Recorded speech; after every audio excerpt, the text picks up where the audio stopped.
an island girl. I told her only time we tell. She likes the ice and the ride as well. Will it be forever? Only time will tell. Fell in love with an island girl. Yeah. I told her only time we tell. She likes the ride and the ice as well. Will it be forever? Only time will tell. Man, I can't trust myself. I don't even need no help. Did it by myself, I don't need no help. Tryna stack money like books on the shelf. Hundreds in the bag, got me feeling like the man. Shorty body hot sun in the summer on the sand. Way she's working for it, got me feeling like the man. Shorty body hot sun in the summer on the sand. Did it by myself like a selfie. Nobody try to help me.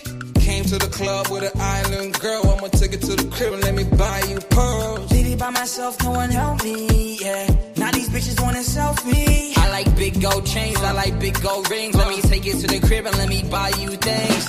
Fell in love with an island girl. I told her only time will tell. She likes the ride and the ice as well. Will it be forever? Only time will tell. Did it by myself like a selfie, yeah. Nobody try to help me, yeah. She likes the ice and the ride as well. Will it be forever? Only time will tell. Big dog status, two-tone paddock. Okay. Stacks in the crib, I got a two-floor attic. Got a two-floor attic, got your girl in the attic. But I'ma bring her right back, dude, don't panic, I'm savage. And nigga, if it's beef, we can manage. I know a couple guys who walk around with automatics. I got big dog status, I ain't playing, I ain't average. I'ma leave you here in static, I'ma leave you here in static.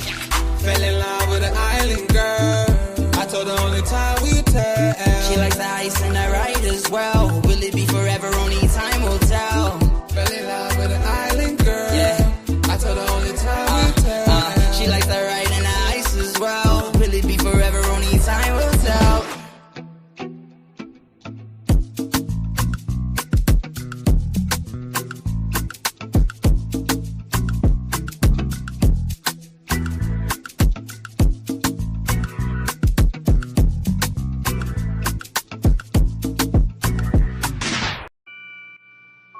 Take note.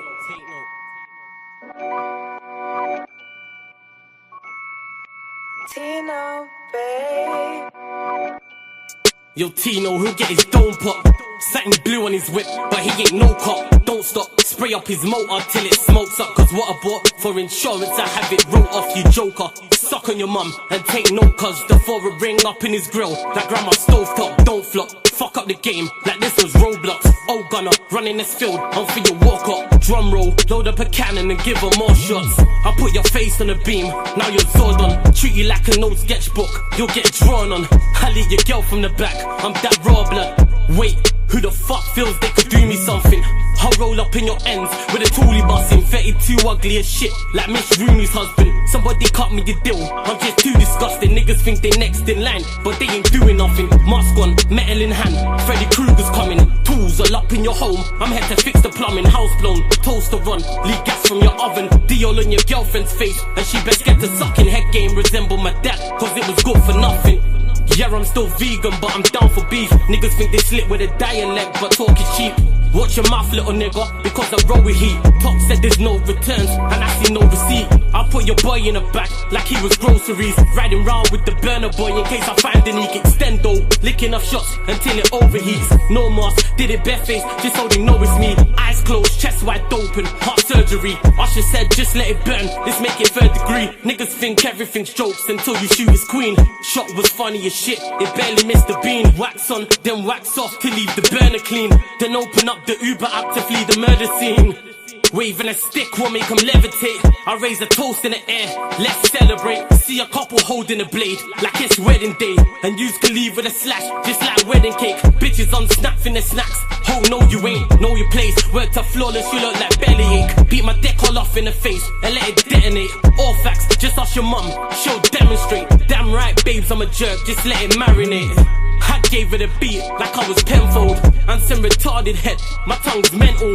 Babes, if you die then you die, cause you was meant to. Nigga, all I do is draw, I'm a pencil. Run up on you niggas like the rent's due.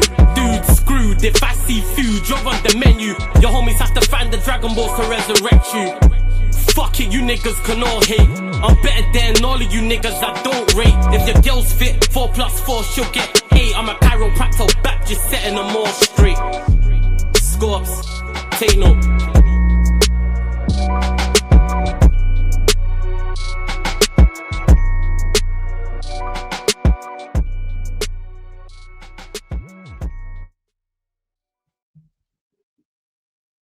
Yes, people. We are back live. We are back live on the Sarcasm City TV YouTube for another edition of the Manchester United Arsenal podcast, people, where we discuss all things Manchester United and all things Arsenal. Arsenal continue their winning ways, continue to pick up clean sheets, winning 2-0 away at Burnley. Gyökeres scoring as well, so I'm sure that's going to be a hot topic of conversation. And in regards to Manchester United, the run of wins has stopped, but Manchester United didn't stop with a loss. Stopped with a draw away at Nottingham Forest. Ahmad with a late goal. So please keep all your comments or your questions, Manchester United or Arsenal related as well, people. I know I can see Don C, he was vibing to the tunes as well. I see you lot in the chat. First tune is Jodie featuring J North, Island Girl. That's Jodie featuring J North, Island Girl. That's out on YouTube. That's out on all streaming platforms. And then the other tune is my bro Scorps. I was in the Click Take Note. Still am, for those that know about my musical days. And that's just a freestyle. There's no name, it's just a freestyle that he's got. He didn't put it out or anything, and it's a cold freestyle. So I was like, yeah, all right, let me just use this, people. But please, big up to everyone who's joined over from the raid, from Saeed's channel. Big up to anyone who was already here. Big up to anyone who's watching this back. Please hit the like button on the video. It's so important you lot do that. Hit the like button on the video. Make sure you share this out across all the socials at Yes It's Flawless, at Sarcasm City TV, at Sarcasm City TV, at Yes It's Flawless across all socials. And just as important, make sure you hit the subscribe button and hit the notification bell as well. Let me bring on the Arsenal panelists. Big up to everyone in the chat as well. TJ's in the building. Don C's in the building. What you man telling me, man? You man good? All good, man. Another W, another 3 points, another Sunday. I'm feeling. I'd be lying if I said I didn't feel good. I'm feeling good. We're gonna get into the match, guys. Hit the likes. Get your questions in now. We need to make this a fire show. Let's go. I've been out all day. I was at the match all day, just drinking beers, watching the ladies. Again, big up the KC Current. 2-1 over the San Diego Wave. They can hold that. We're going to the playoffs, NWSL winners. Anyway, big up the Arsenal as well. We're going to talk about that match, though. Definitely. So, don't see what you telling me, family. You good? TJ. Cheers, buddy. Cheers, my brother. It's a lovely, lovely, lovely day. Right? You know what, yeah? I thought life couldn't get even better. TJ's happy. He's on the vibe. We're listening to some smash hits, literally smash hits. Yeah, man's got me skanking behind the scenes. I just say that Island Girl song on the on man. Make sure anyone who listens to the Island Girl song reaches out to my guy Jody. Make sure whatever comment you leave anywhere, put Sarcasm City TV or Flawless on there, just so we knows, people, because it's on YouTube. Peoples. If you're listening to this live or back, say Flawless loves Spurs. Yeah, he will know what he's talking about. You're all fool, man. You're all fool. But yeah, Island Girl is out. I'm gonna drop the link in the chat again, people. But yeah, Dante, you out here outside of football. You out here winning in life. So congratulations to you. You already know. I was saying we spoke earlier, but I just want to say congrats. Someone put all your business out there, but definitely. But big up to everyone in the chat. I see you lot active, man. Active in the chat. Shout out to all of you. Make sure you subscribe to both their channels as well. Both TJ's channel and Don C's channels are already in the title. They're in the title. Click the link. Opens up a new tab. They're underneath in the description. Not just on the United Arsenal show. Every single show, their links are underneath in the description, people. And they're also on the featured channel page as well. So go support and subscribe as well. Big up FN every single time. That's Madison. I see you in the cut. Big up H in the chat. Canal, good to see you also in the chat. Shouts to Stephanie as well. And yeah, run up the likes, man. Run up the likes. But TJ, we'll start with your mob. Arsenal, 2-0 winners, another clean sheet. Last week, we spoke a lot about Gyökeres. I didn't watch your game, so you lot will have to tell me. He got his goal. How did he play overall? And you put in the group chat as well that this is what you wanted to see from Gyökeres. He's cooking. Well, yeah, he was cooking and he only played 45 minutes, and I don't think that was Don. I didn't look it up afterwards. He's not injured, is he? I thought they were just rotating. Oh no, it was supposed to be a muscle injury. Oh, it was? Okay. Injury, but because we've got no one else up front, everyone else is just coming back. So it was the best thing to keep them off. No, exactly. And everybody was freaking out, losing their minds about it. At least the group chats that I was at. I know you're in the same Gooner Lounge chats that I'm in, Don C. They were losing their minds. Oh no, he's injured. You know, even if it was a little muscle twinge, man, like he didn't need to be playing the last 45 minutes of that match anyway. Burnley did not look like they were up for it. We were, we were actually pretty mediocre if we were going to be completely honest with you. But if we're talking about Gyökeres, he had the best 45 minutes in an Arsenal shirt that he has had so far in his tenure with us. He was fantastic. He was in the right place at the right time on a set piece again. Ole, ole. We score off of a deflection. It lands right on his head, and it was a fantastic header from Gyökeres. There's things to be said. People are always going to give him shit. The agendas from the ops are moving around. Flawless. I want everybody to just notice this now, so we can call it out. We can just be like, hey, bullshit, right? They're gonna say, oh yeah, all of his goals are nasty. All of his goals are not pretty. Well, they look pretty on the score sheet as far as I'm concerned. I don't think a one from a worldy bicycle kick looks the exact same on the scoreboard as a nasty header or a deflection off your pelvis or whatever you want to call it, bro. Like, I'm not hearing these agendas about Gyökeres, especially after that last match. He was fantastic, and then he started the path of play, perfect cross across, like perfect diagonal switch play pass to who was it? Was it to Trossard? Trossard on the left, I believe. Yeah, Trossard on the left, and then perfect ball in from him, lands on Declan Rice's head, goal, open play goal. And look, his play on the counter against Burnley was fantastic, and I think that's how. I think he's extremely comfortable in playing at that, because when you're countering, you have a ton of space. And what have I been saying about Gyökeres? If you give him space, he's going to cook, and he absolutely cooked on Saturday. Or was it Saturday? Yeah, yesterday. On Saturday. Like he if you disagree with me, like, I'm sorry, argue at the wall. I'm dead serious. Like, if you're disagreeing that Gyökeres hasn't been cooking the last 2 or 3 games for us, like, argue with the wall. You're just propagating agendas. And I was out here cooking him for the first 2 months of the season because I was not impressed with what I was seeing. But now I'm impressed with what he's saying, because he's been working his ass off, and he's been getting the goals, and he's been getting the assists, and he's been getting he's been generating plays, been dynamic. And look, man, like, I've been all over him, and he deserves it. But yeah, big pause on that, Jesus. Oh, I got you. But hey, he's proven me wrong at this point. So hopefully, it's just a muscle injury, a quick tinge. Took him off at the 45th minute, put on Mikel Merino. He put in a shift. I mean, everybody was putting in a shift. And the one thing I rated about it was because, look, Arteta is learning that if he has a muscle injury, we have Slavia Prague on Tuesday, and we need him in the 9. Mm-hmm. You don't need to keep him on for 45 minutes plus against the Burnley team that we're dead. We're dead on arrival. What? You think you need him against Slavia Prague? You reckon you could beat him without him? We could beat him. We could beat him without him. But I mean, I'm applauding the manager for his man management in this instant, because he played him. He's played him in every Premier League game so far, plus the Carabao Cup matches, plus the Champions League matches. I think the only match he didn't start was against Port Vale. I'm pretty sure. Because he even started in that B team against Brighton during the week. Like, it was him and Eze were like the only 2 that were the regular starters. The rest of them were all bench or all rotational players. And big up for that win as well. That was a resilient win as well. A couple of players got their debut. I mean, we ain't spoke since that. Yeah, no, we haven't spoke since then. But we don't need to talk too much about it, because it was like, I'm happy to say that it was routine. We went out there and we did the business.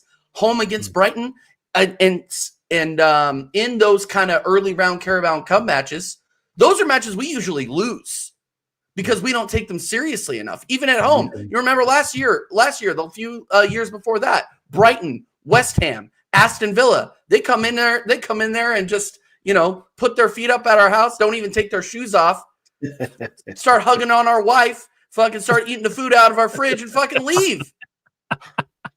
But they didn't this time. We actually took care of business, bro. Sorry, I'm doing it to Uncle Phil, We get mad disrespected, bro. We let people come into our house and disrespect us in these fucking early games, bro. I'm just saying, bro. And look.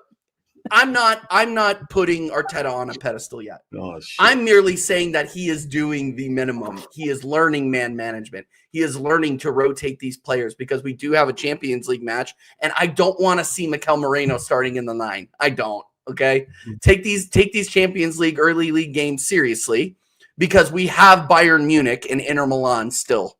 That's fair. So we can only theoretically, to get into the playoffs, we can only theoretically, like, I think it was like draw 2, lose 2, maybe, or maybe even just lose 1, draw 2, like, to statistically, like, guarantee our spot. And I don't want to be playing an extra playoff game, bro. We're already playing 3 games a week in December, January. Yeah, you don't need to finish up, bro. And look, and I expect us to go and put belt to ass against Crystal Palace. Crystal Palace in the quarterfinal of the Carabao Cup, belt to ass. No excuses. No excuses. Go out there and beat them because Crystal Palace, they are a very good side, very organized side. But we are playing, I think we're playing them at home, right? Yeah. No excuses. Beat them. Beat them up. We beat them at Selhurst last year. I think that was the Jesus hat trick in the same match. So no excuses, man. But anyway, I'm not talking a bunch about the Burnley game because honestly, second half was kind of boring. Like we just kind of went out there and took care of business. There was one highlight at the end of the game where we were about to concede. They had a dangerous free kick and it went off the post. Yeah. But we have now solidified that we've played more than 10 hours of football without conceding. You don't fucking concede. We do not concede. I don't think we conceded a goal through the entire month of October. We are a serious, serious side, and I am starting to believe. Get me a win against Chelsea, beat those fucking shitbirds down the road, and we are cooking. We are cooking. Why are you not playing Palace here? All right, first. Yeah. You said shitbirds down the road. Sorry, your side bitch. You were talking about Palace, you know what I'm saying? They Eagles, that's what I thought. They down you know what? Big up Chelsea. Big up Chelsea for exposing them. Absolutely exposing him. It should have been 4-0. I couldn't believe that Gittins miss. I couldn't believe that Pedro miss. Oh my days. These guys, Tottenham are fucking awful. Okay. And everybody is blaming Thomas Frank. No, it's Thomas Frank. It's Thomas Frank. It's not all Thomas Frank. Those players are underperforming. And I'm going to be honest with you, Chelsea weren't even that good either. And they made them look like prime Barcelona.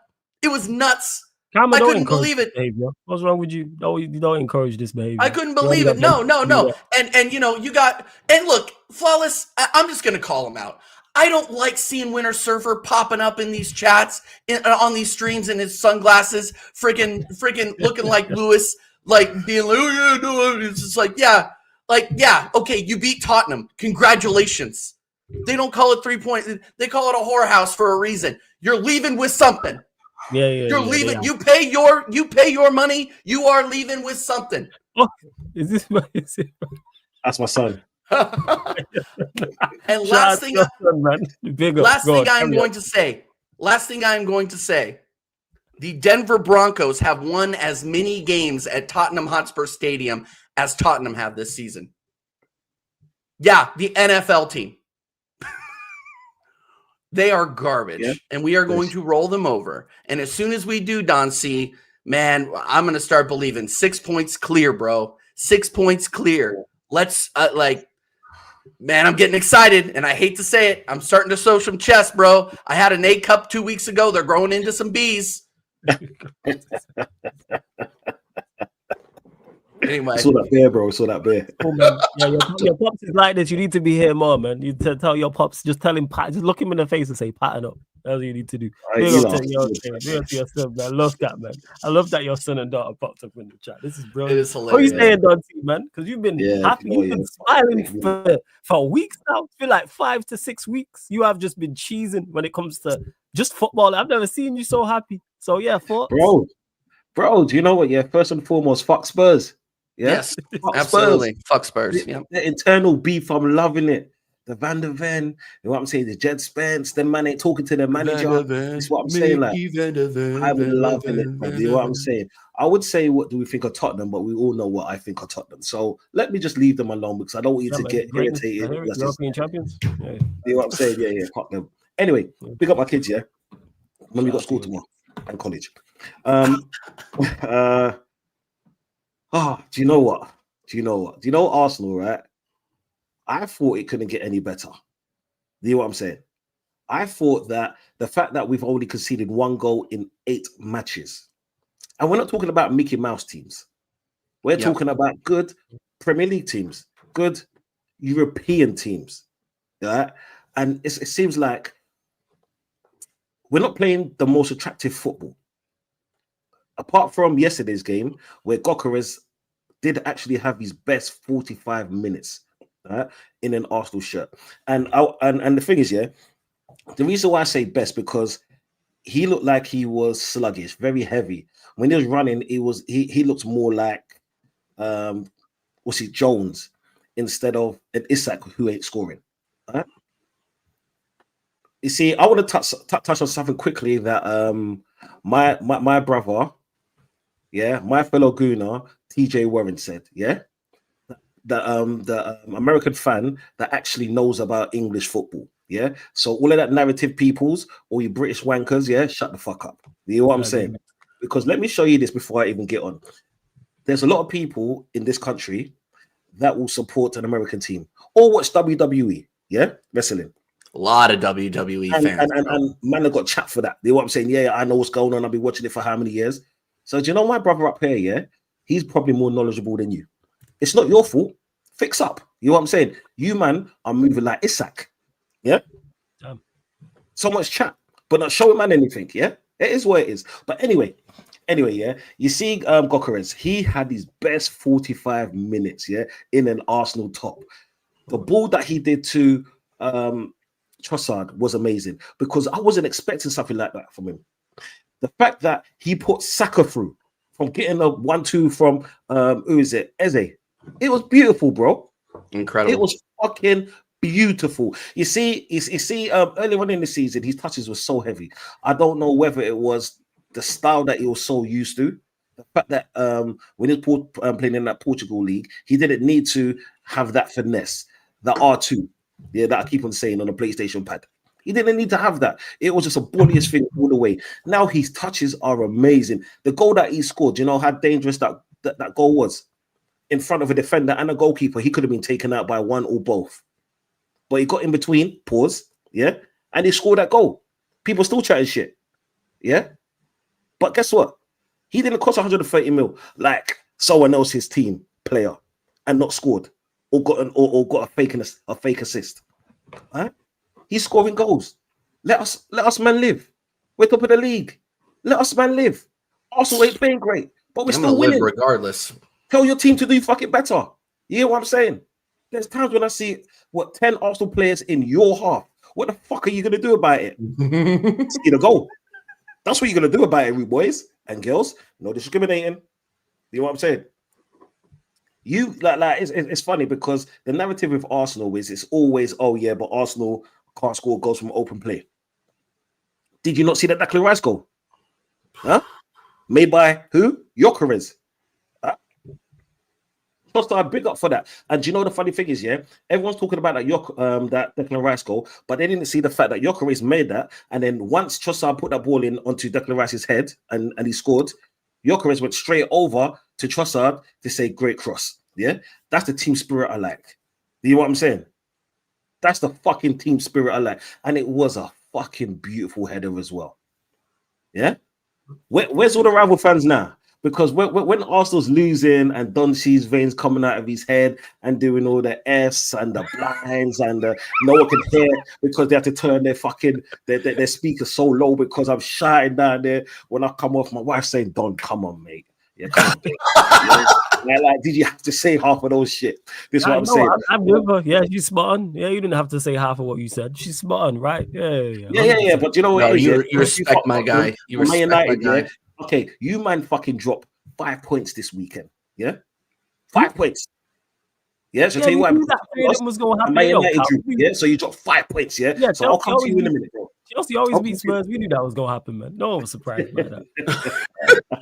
Even I called that. Even I was like, yeah, Spurs ain't got a prayer. That's right. It's true. Spurs ain't got a prayer. No But yeah, chance. man, Go on, did you know what? Yeah, I'm just actually happy that things are starting to click together. Things are starting to happen when it's time. The fact that okay, cool. Are we scoring a lot of set pieces? Yeah, we are. But we're winning the games, right?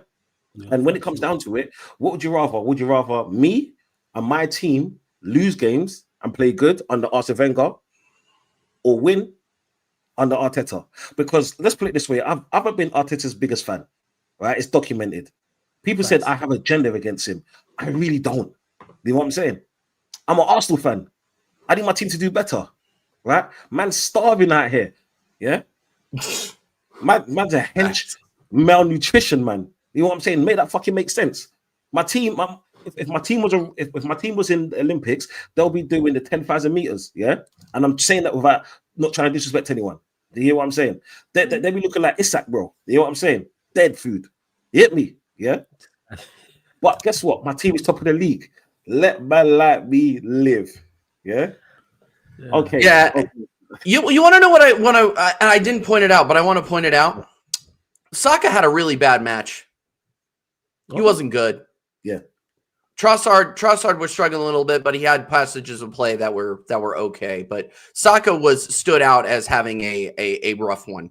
To be 100% honest with you, what gives me extreme confidence in this team is that we subbed him off. We looked better, and it didn't cost us. And I understand that it was against Burnley. They're in 17th now. I mean, but this is a Burnley team that's likely going to stay up.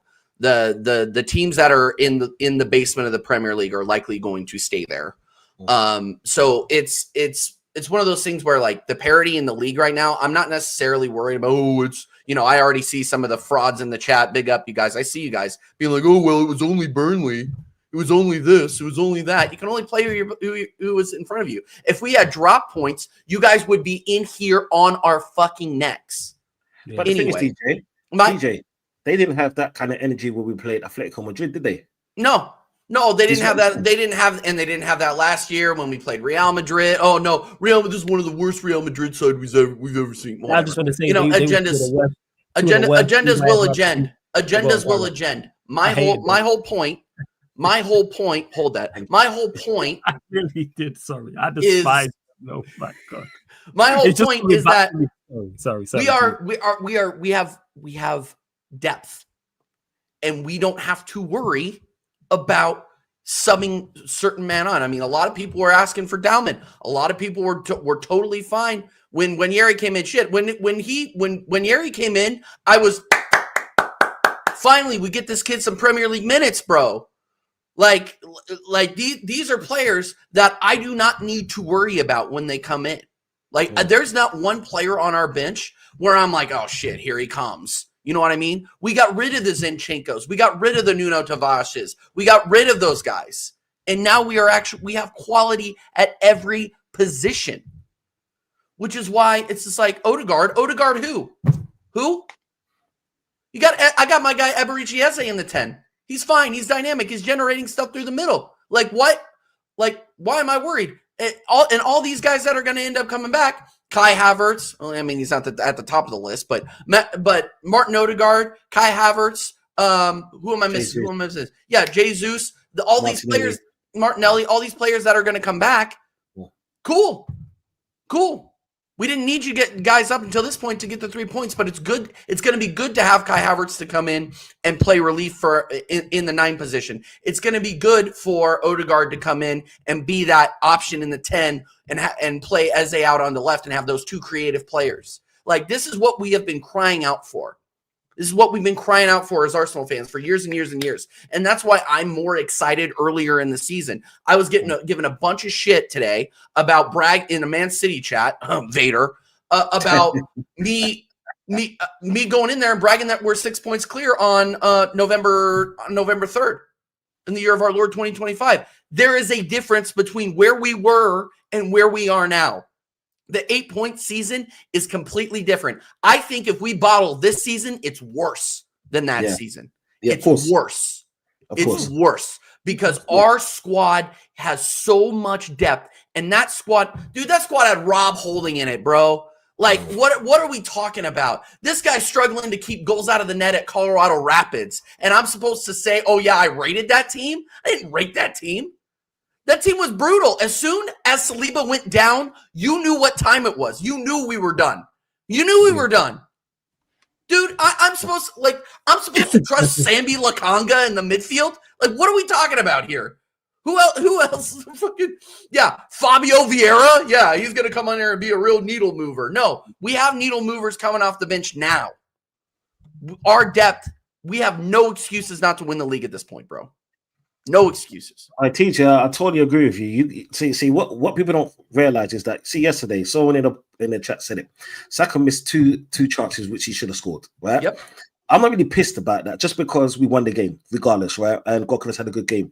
Yeah, not worried about that. The fact of the matter is that a season ago or 2 seasons ago, if Saka would have missed those 2 chances, that same team would have went up the other side and scored a goal. Yeah, and then that's the difference between winning and losing a match. Do you get what I'm saying? That the fact that we don't have to actually rely on Saka anymore, because Saka's put solely on him the burden of Arsenal on his shoulders ever since he came in at number 77 at left back. Do you hear what I'm saying? And he's just gone from strength to strength. Now we don't need to rely on him. Now we've got more. Now we've added. Yeah, now that we can bring, let's say when Odegaard does come back, we can bring him off the bench, because I'm about playing players through form. Right? Yeah.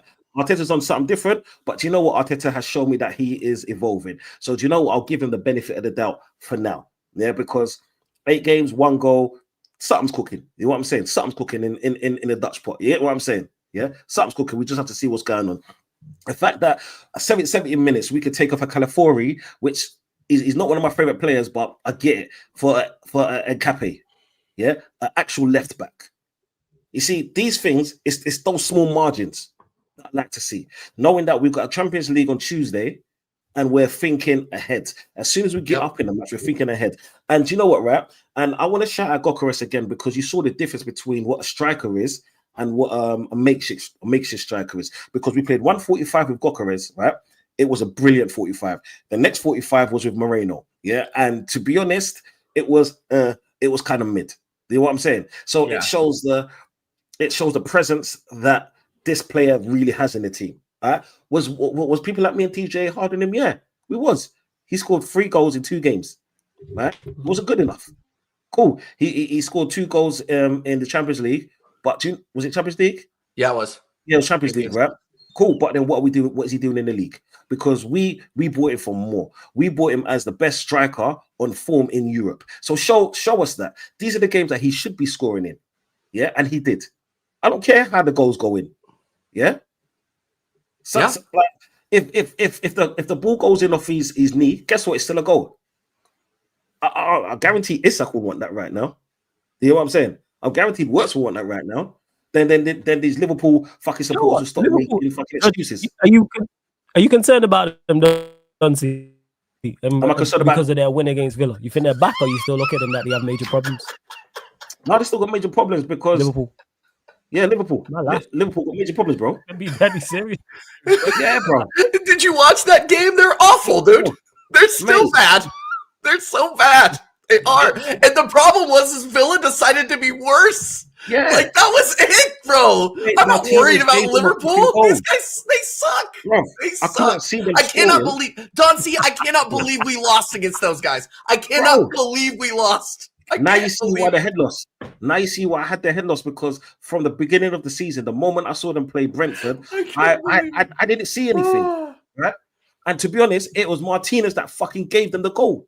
Yep. Before that, they weren't offering nothing. They had one offside goal. It's fucking offside. It's offside. Come on. You know what I'm saying? They're horrible right now. He was outside by him. Salah's a load of bullshit. He can only score tap-ins, and they want to say, "Oh yeah, like he scored this much goals." Fuck off, mate, you prick. Fuck off. You know what I'm saying? And they said that he's better than like George Weah, a man like that. like Jogba. You know what I'm saying? Eto, come on, please, bro. Like you're a B Tech, nobody. You know what I'm saying? Oh, But yeah, big up you anyway. that whole conversation about him being the best African player ever is Nah. ridiculous. That is ridiculous. That is Mate, so stupid. That's only For me, Liverpool. for me personally, that's all me. Is for me. George Ware is between those two, but hey, when we Yeah, Big of up course, George man. Weah, bro. Like, Big up George Weah. these are the same play. I mean, the same fan base that rated Jamie Carragher. It is what it is what I'm saying.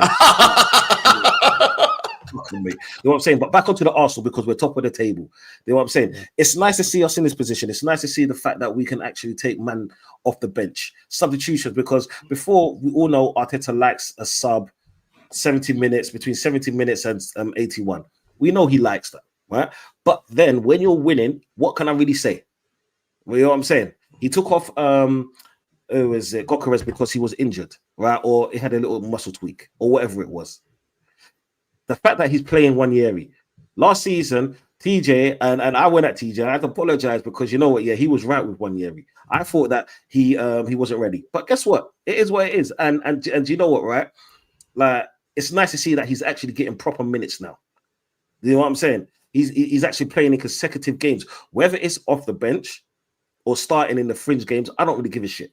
You're getting minutes. The fact that we've got such a depth of a squad, people forgot about Jesus.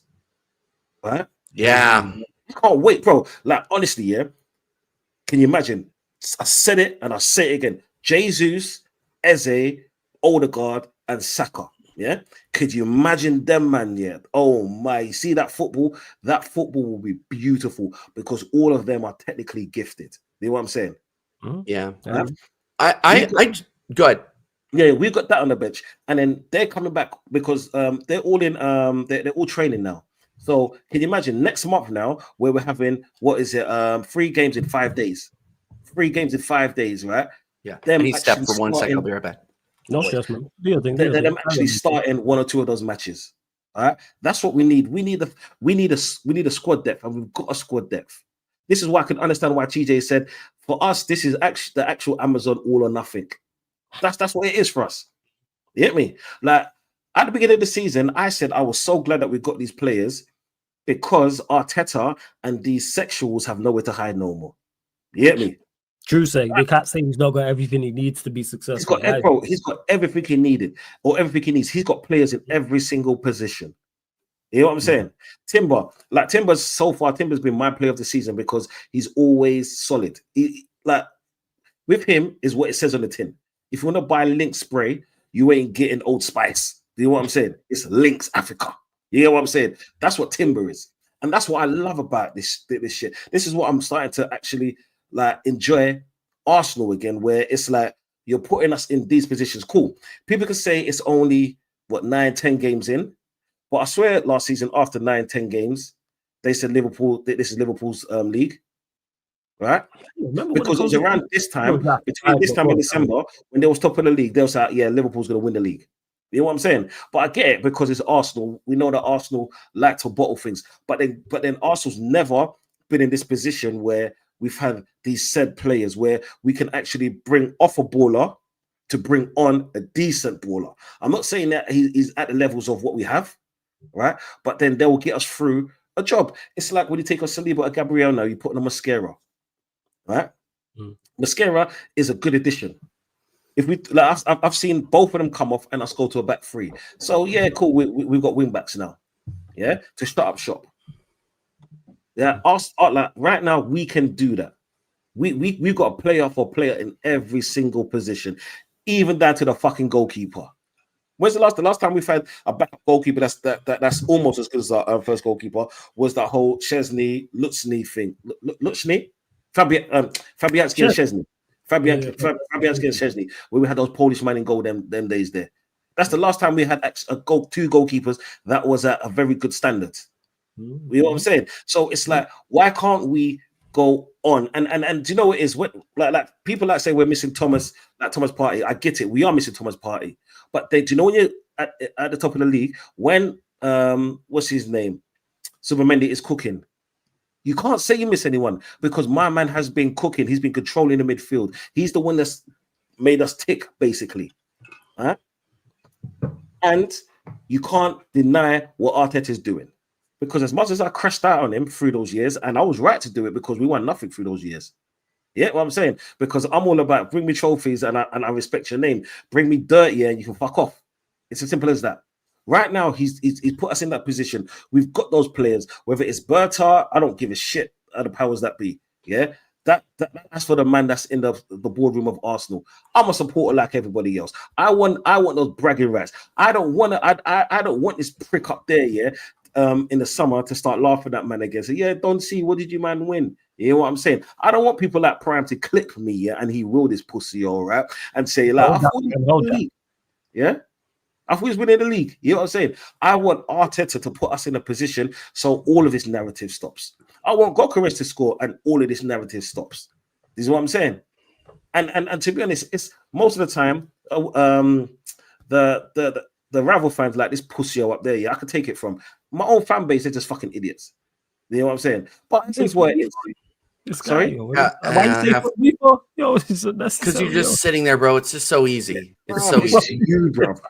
Yeah, mine is my business. You know what I'm saying? So easy. No. Do you know what? Yeah, on the roll, I'm actually really happy in how we have been handling and controlling games. It's like I said, it's not been the best football, but I've seen the best football and us lose. Right? The fact that we can shut up shop, the fact that we can go up the other end and score, whether it's a set piece goal or a well played team play goal, yeah, I don't care no more. You know what I'm saying? At the end of the day, it's 3 points. It's 3 points. That's the difference between winning and losing the league. And I guarantee you, if Man City was doing this, they'll say this is what champions do. Liverpool the same. Yeah. But when it comes to Arsenal, guess what? Yeah. Oh, they can't do nothing but score set pieces. Yeah. I said it before and I say it again. Tell your team to do better, motherfuckers. You get me? Stop complaining. Yeah. It's just like man complaining about the refs. They're shit. You can't do nothing about it. You get what I'm saying? So boy, I'm just happy. And the fact we're not getting red cards. Like yellow cards, we're getting petty yellow cards, which cool, innit? Yeah, to break up the team play, but we're not getting any red cards. Yeah. Do you know how important that is for us? Yeah, especially to players like Declan Rice, because Declan Rice has been amazing for us so far. Right? Well, for the last few games. And I can put that down to the whole Zubamendi factor. So because Declan Rice is a workhorse and Zubamendi is doing a lot of the passing, a lot of the ball carrying. Right, so Declan Rice, all he has to do is put in those tackles, get himself about. The goal that he scored, he ran from one half of the field to another and scored that goal. That's what he does. You know what I'm saying? You just got to beat them up as you see it, man. You know what I'm saying? Right now, I'm a happy Arsenal fan. Like Flawless said, in life I'm winning and my team is winning. So do you know what? Yeah, me and TJ, we're on top of the fucking world right now. Yeah. And I saw a question in the chat. He says the most important signing according to you all, Gyökeres or Eze? Zubamendi. Okay. Zubamendi. I have no. If you're asking me between those two, it's obviously Eze. I've spoke on Eze before, but our most important signing this season will end up being Zubamendi. I just think that I have no worries in that stay back six position, in that stay at home six position at all. He's a ball winner. He's a magician on the ball. He can put it forward. He can put it side to side. Whereas TP5 was number one, always being played out of position. Number two, never really. He had the occasional, obviously, goal from outside of the box, but he just wasn't as calm on the ball. He looked a little bit like clanky. Sometimes he looked a little lengthy on it. Like he just didn't look comfortable. Zubamendi looks 10 times more comfortable than TP5 did. Period. End of story. Like I just have no I have no worries with him back there. There have been a couple of times where he's had a couple errant passes. I will say that, but like in general, it's calm. It's calm. Our midfield, there's no panic. There's no nothing. We have defender. You know, everybody will say, "Oh, TJ, you're playing 5 center backs." Bro, fine. 5 center backs. As long as those guys can move the ball vertically, you can call him a center back all you want. This guy's been fantastic, bro. And look, that kind of calmness, that kind of brain behind the attacking four, bro. Like it's fantastic. It's a good feeling. And it helps us generate not only on the wings, but through the center of the park. Like, he's able to give us options. I feel like we use the wings way too much. But the last couple of matches where we've actually started to insert some creativity in, we're not always utilizing the wings. We're not always, you're not always seeing Saka's name being mentioned, because we're trying to create through the middle. We are trying to create through the middle more. And that is something that has been plaguing and injuring our wingers for the last 2-3 years, bro. Like, Martinelli has been injured. Trossard been injured, and obviously Saka been injured, because they're just getting the shit beaten out of us, because that's our channels into the final third. But now we are opening up all ways to get into the final third. And that's just a huge improvement from what we've seen before. And that was why I was so frustrated about the Liverpool loss, about the Man City draw, is because we didn't have any creativity in the middle. And now look what happens when we are intentional about that. We win matches. Are we generating open play goals all the time? No, we're not.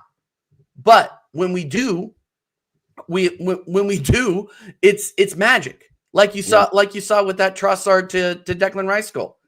Like, we're just very, very strong all over the pitch. And I don't want to go back into depth, but I mean, we still, before he got injured, Nani Madueke was playing very well. Yeah. And these are the kinds of things where you have nothing but good things to look forward to, where your rivals are inexplicably struggling. Like Liverpool, like, you asked Don C about Liverpool. I'll tell you what. I'll tell you about Liverpool. Hey, let's go. I'm with bro. this. What I saw was absolutely embarrassing from a defending champion. Absolutely embarrassing. These guys.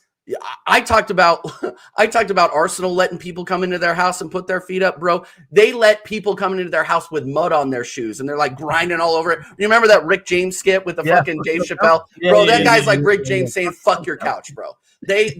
These guys will do absolutely nothing, and they'll just let you go into Anfield and play ball. Like, and look, Aston Villa are bad. They are not a great team. Yeah, did they have 4 wins on the bounce? Great, but they are people forget very, very quickly that they didn't have a goal in their first 4 or 5 Prem games. Like, Unai Emery was looking like a guy that had no idea what to do. And it was very, very obvious. Like, Liverpool was letting you come onto him, just be a little bit more incisive, play the ball through the middle of the park, and you can score goals and you can generate chances. And yeah, Villa gave them that game. Let's just be real about it.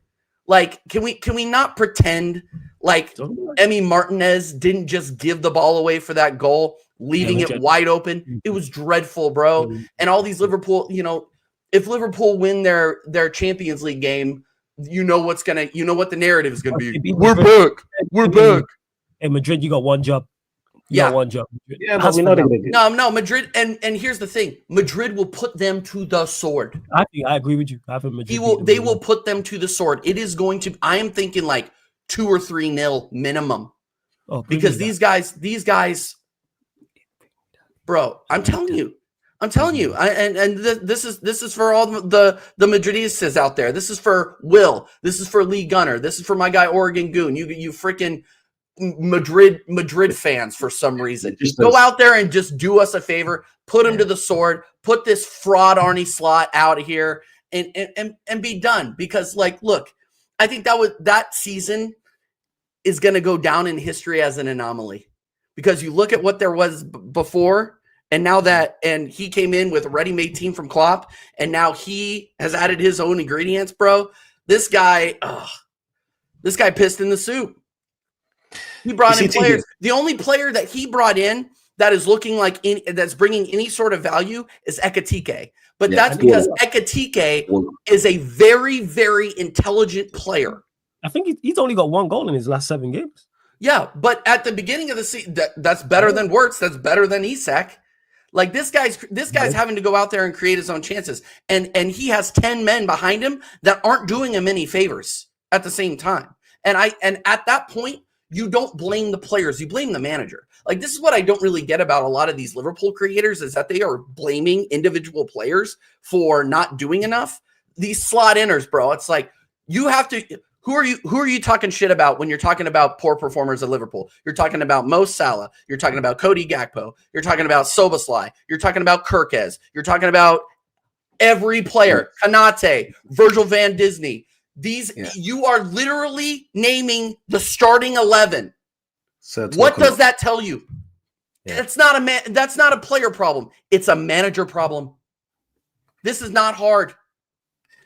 Oh, you see, TJ, okay, Lee Slim said something. Yeah, he said everyone in the Premier League, basically, all they do is long balls and corners against that one there. Right. So the entire league all that. Long throws and corners. Smart. Long balls, man. Long balls. You see, what I don't hear is that teams play a low block against Arsenal.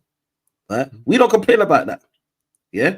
We actually fix that by creating corners, creating situations that put us in a better position. If you know that there's a weakness in your team, and this is where the manager comes in, and just remember, slot is supposed to be generational. So Ray says, do you know what I'm saying? Yeah. Why can't slot fix it then? Why are we like this is the reason why I'm saying Liverpool are always making excuses.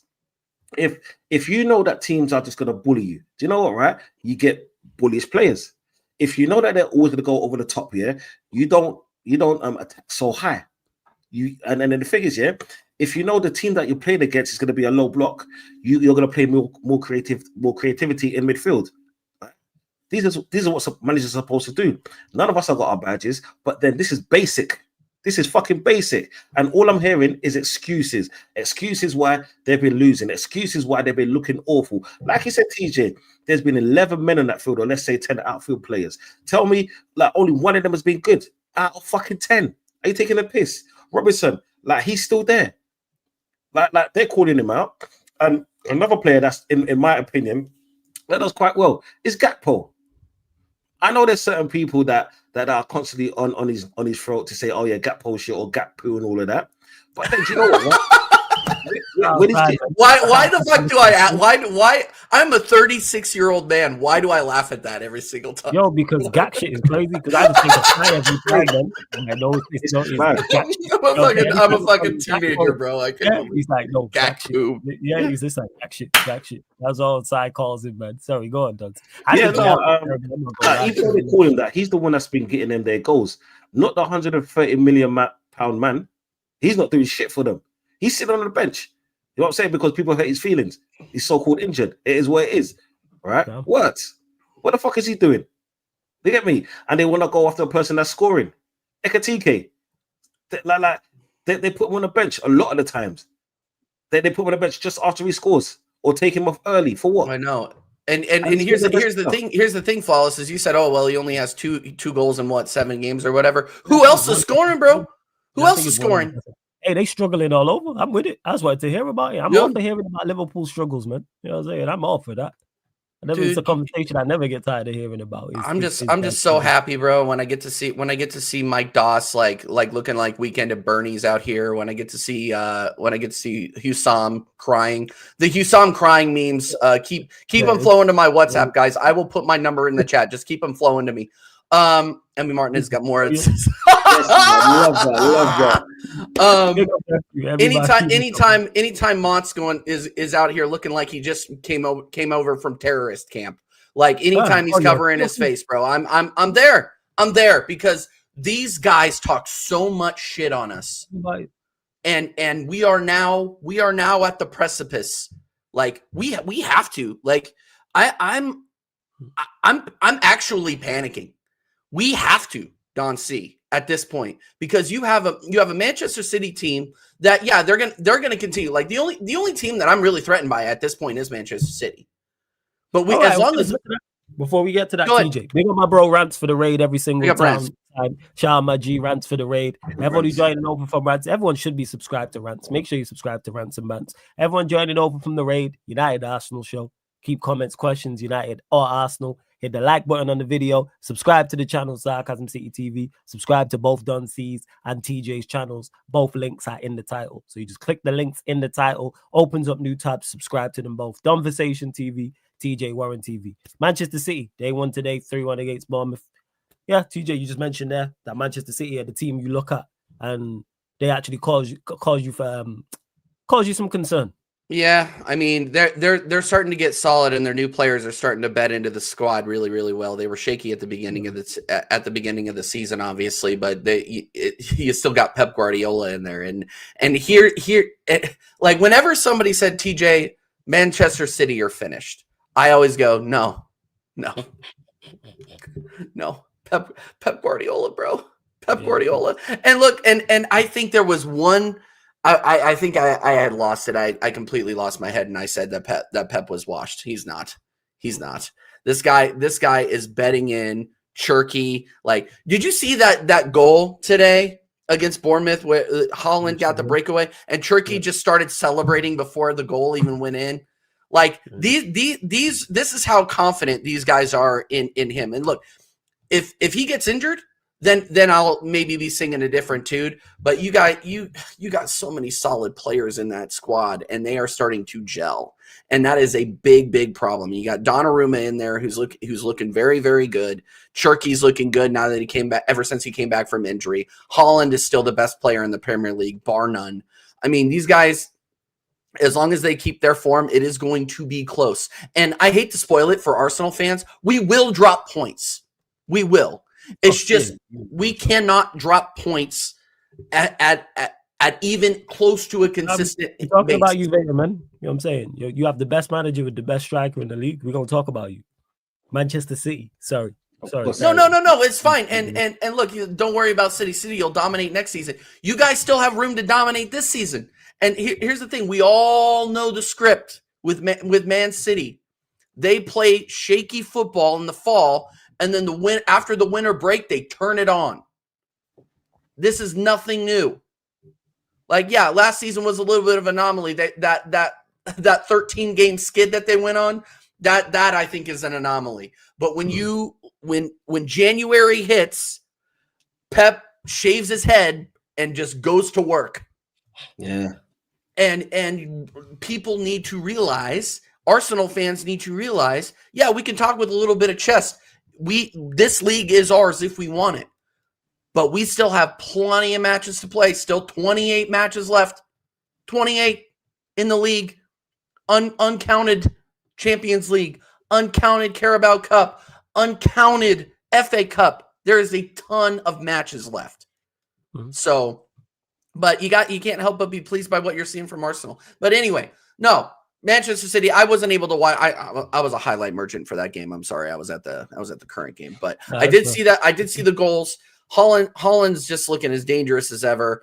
I just don't think Bournemouth will be in the European spot by the end of the season. I rate Areola if Areola is still there. Iraola is still there, because this guy deserves a top 6 job or a big 6 job at this point. I don't think he's overrated. I think he's the truth. To be real and honest with you, he gets a lot out of players that other managers wouldn't be able to get a lot out of. Big up Tyler Adams for the goal today, by the way, my American G.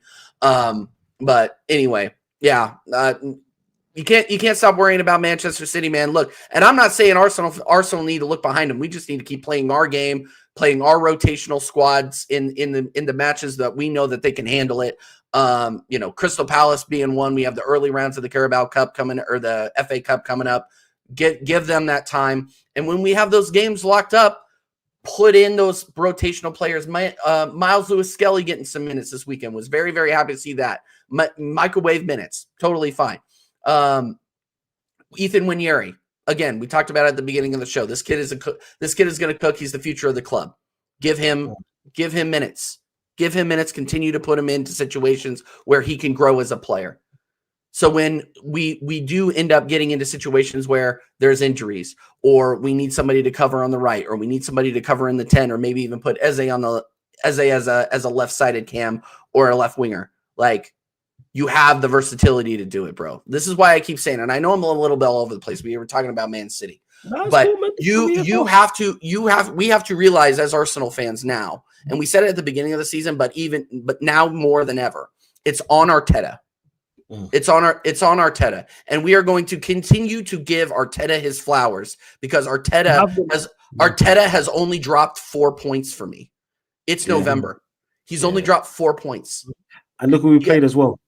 Look who we played. Exactly. And we have not lost. We have not lost in the Champions League. We obviously hadn't lost in the Carabao Cup.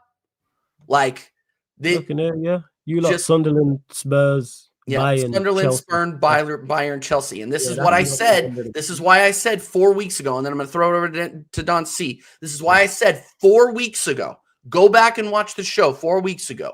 Talk to me after Spurs and Chelsea. And then I will talk with Chess to say whether or not we're going to win the league. Hey, Spurs, Chelsea, you got one job. But what are you saying, Don C, about Manchester City? Okay, Manchester City. First, I've got to address Ray. The reason why I will. Oh, he's here. Oh man, is because you know what? Yeah, you talk about man having extra man in midfield. Is what I'm saying. You talk a lot of nonsense. Me answering your questions is like me headbutting a brick wall. It's stupid. You know what I'm saying? Keep whatever you're thinking. I'm glad you're not an Arsenal supporter. Keep your bullshit over to the Merseyside. You hear what I'm saying with the rest of the idiots? Like fuck up over there like that.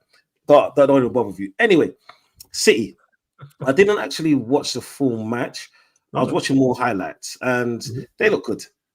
They, to be honest, they look really good.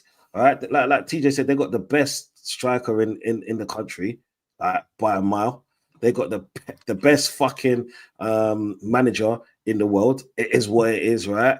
Like, come on, man, you can't. It's hard for me to sit here and say, do you know what, right? Should my team be wary of them? They should, because the fact is, right, it's not the whole City factor that worries me. For one, the Pep factor worries me, and two, the Arteta factor worries me.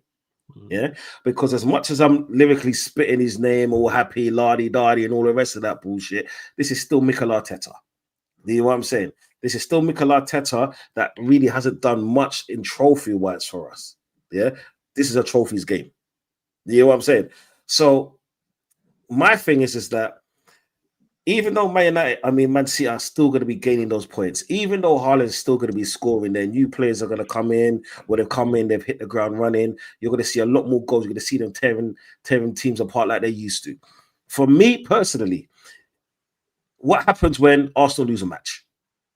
Now that would be interesting for me.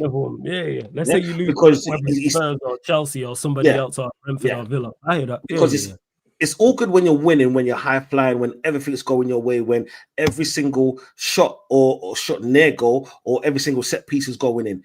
It's so easy for me to say, do you know what, right? We're on top of the league, ole, another set piece, ole, fuck the haters every day. They know what I'm saying? It's so easy for me to say that because we're winning. What happens when we lose a game? Especially a game that we should never have lost, because that's typical Arsenal. Yeah, a game like today, a game like Sunderland. Yeah, big up Goon. Yeah, a game like Sunderland. Say we lose that game, and then we've got Tottenham, like the game afterwards. Yeah, form goes out the window when it comes to teams like Tottenham. What's going to happen then? This is what's going to see. This is what determines whether we're going to win the league or lose it. It's not even fucking Pep, because as much points as we're going to lose, guess what? Pep's going to do the same thing. Because to be honest, Man City are very inconsistent right now. Take Haaland out of the team. Worrying about you, man. Don't worry about it. Everyone's paying attention, Vader. As much as you want to from Manchester City, you have one of the GOATs in charge, and arguably the greatest goal scorer we've ever seen in terms of just scoring goals. We're watching you. Sorry. Do you know what it is? Vader just wants a hug. So crazy. So crazy that he wants to make himself out to be an NPC in here. That's absolutely insane. Yeah, do you know what, lads? He's one of them guys that, do you know what, right, argues someone and then says, no, you hurt my feelings, is what I'm saying. You got to say sorry to me. It is what it is. Vader, you're a gaslight. We don't care about all that. You're there. You're here. You know what I'm saying? You lot spent money in the summer. You lot spent money.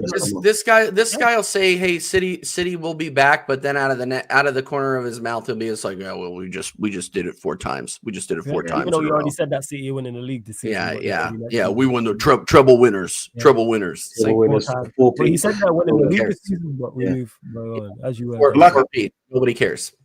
Like I said, man, they got the best manager in the world. So to be honest, they're supposed to be on their high horse like that. They've done so much in the last, let's say, 8 years. They're supposed to be believing. I don't care if your team's stronger than mine. We've got literally like the gauntlets in fucking Haaland and in Pep that could change it up. They got Cherksey, they got Mamouche. They got Foden. Well, not really. He's kind of dead food. You know what I'm saying? The middle of the park, they got the Ballon d'Or winner, bro. Yeah, they got what? They supposedly got world class players all around the field. You got Doku, but actually, yeah. Beetlejuice. But they got Tell me another one.